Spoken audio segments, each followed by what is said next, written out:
Il se passe quoi après une acceptation ou un refus sur Campus France? C'est ce qu'on va découvrir dans la suite de cette vidéo. Si ton désir c'est d'étudier en France, au Canada ou au Luxembourg en faisant ta procédure toi-même sans avoir à payer quelqu'un, je te conseille de t'abonner à cette chaîne et d'activer la cloche de notification pour ne rater aucune de mes vidéos. Je me présente, moi c'est Eddie Kodjan, mais tu peux m'appeler le GOAT.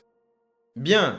J'ai pas envie d'être pessimiste, mais je vais commencer par parler des refus avant de parler des acceptations. Si vous avez que des refus sur Campus France, on va dire que la procédure pour les universités connectées est terminée pour vous. Mais cela ne veut pas dire qu'il n'existe pas des alternatives pour pouvoir étudier en France. Il y a des alternatives comme par exemple Parcoursup qui vous permet d'étudier en première année de BTS ou encore la procédure Paris-Saclay qui vous permet d'étudier en master ou la dernière option qui est l'université privée. Pour apporter un peu plus de précision, Parcoursup, c'est pour candidater en première année de BTS comme j'ai eu à le dire. Donc, si vous êtes en licence 3 et que vous vous retrouvez avec une admission en première année de BTS, vous risquez d'être bloqué au visa parce que c'est une rétrogradation qui est un peu trop abusive. On va vous coller un motif 4 en disant qu'on vous suspecte d'aller en France à d'autres fins que vos études.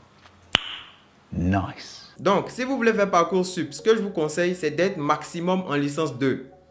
Voilà. Si vous voulez faire Paris-Saclay, à partir de la licence 3, vous pouvez. Maintenant, pour les universités privées, c'est pour ceux qui ont assez de moyens. Parce que l'école au privé, ça coûte cher. Pour une école qui se respecte et qui est reconnue, c'est environ 5 000 € par année en licence et 7 000 € par année en master. Donc, si toutes ces options-là, vous les essayez et que ça ne marche pas, là, on pourra dire que vous avez épuisé toutes vos cartes. Donc, il faudra attendre la prochaine campagne Campus France qui débute en octobre 2025 pour pouvoir refaire la procédure.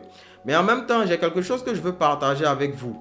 Si ce n'est pas votre première fois de faire Campus France et que vous avez seulement des refus à chaque fois que vous le faites, je pense que c'est un signal pour vous dire de chercher à aller un peu ailleurs. Je vais vous raconter rapidement l'histoire d'un proche collaborateur avec qui je travaille depuis quand même assez longtemps. Il s'appelle Romaric. Romaric et moi, on a commencé la procédure Campus France ensemble en 2018.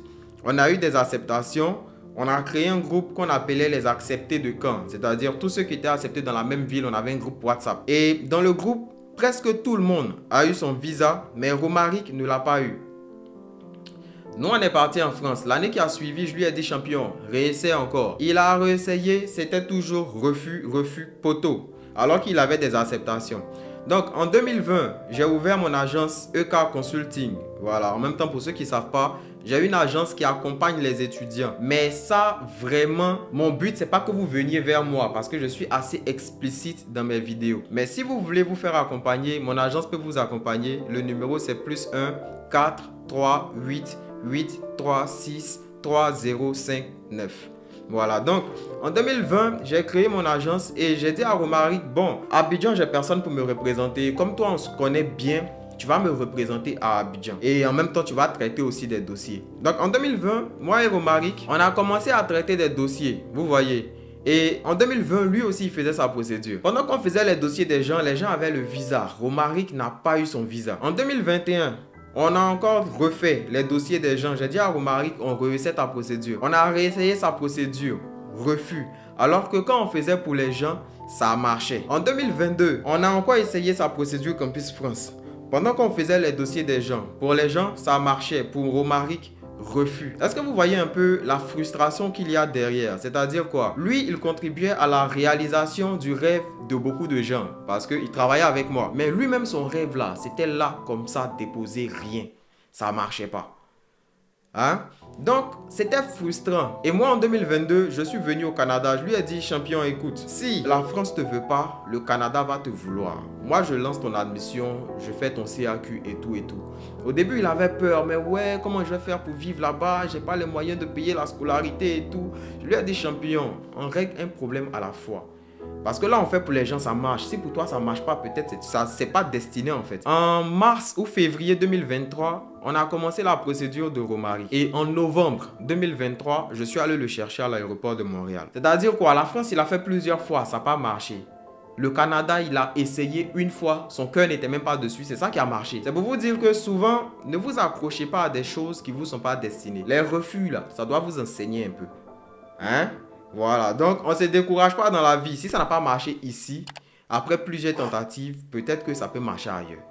Voilà, donc je parle ici de Canada, Luxembourg et France. Restez abonnés, on ne sait jamais, quelque chose peut vous intéresser. Pour continuer maintenant, je vais parler de ceux qui ont une acceptation. Je sais que des gens vont me poser des questions. C'est à partir de quand les universités commencent à répondre. Dès que vous finissez votre entretien, les universités peuvent vous répondre.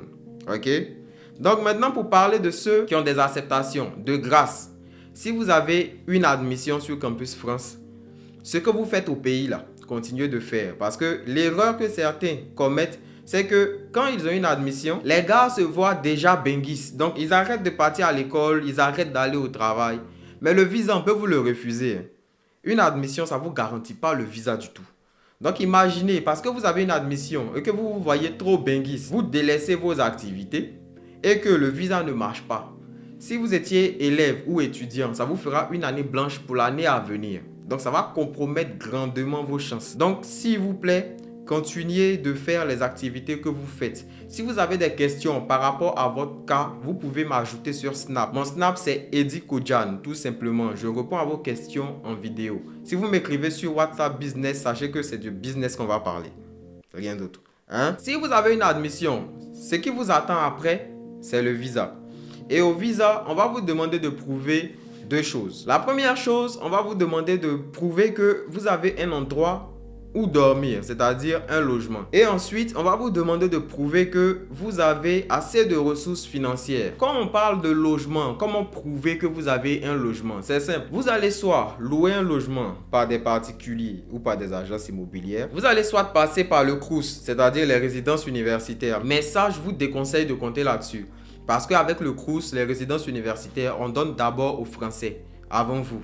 Et ensuite, pour ceux qui sont plus chanceux, qui ont des parents qui sont en France, ils vont avoir ce qu'on appelle une attestation d'hébergement. Là, actuellement, je sais que vous vous posez des questions, mais comment je peux trouver un logement pendant que je suis dans mon pays? On va en parler sur cette chaîne. Donc, encore une fois, restez abonnés. Donc, après le volet logement, ce qui va se passer, c'est qu'on va vous demander les ressources financières. Et les ressources financières, c'est combien exactement? Le consulat va vous demander de prouver que vous avez une personne qui est prête à vous prendre en charge et que cette personne-là a les capacités de vous envoyer au moins 402 000 francs CFA par mois et continuer de vivre après. Si vous n'avez pas de personne qui touche autant, il y a une autre option. On va vous demander de créer un compte qui porte votre nom sur lequel vous allez mettre environ 5 millions de francs CFA. Dit comme ça fait peur. Mais là, je suis dans la généralité. Après, je vais partager avec vous dans d'autres vidéos des astuces pour vous permettre d'alléger un peu tout ça. Donc, pour l'instant, là, n'ayez pas peur. Parce que j'ai fait story time. J'ai fait story time sur comment moi, je suis arrivé en France, comment je me suis préparé là. Moi, je ne pensais même pas que mon papa même pouvait toucher 400 000 euros. Mais je suis allé en France. Comment j'ai fait? Ça va être le sujet d'une autre vidéo.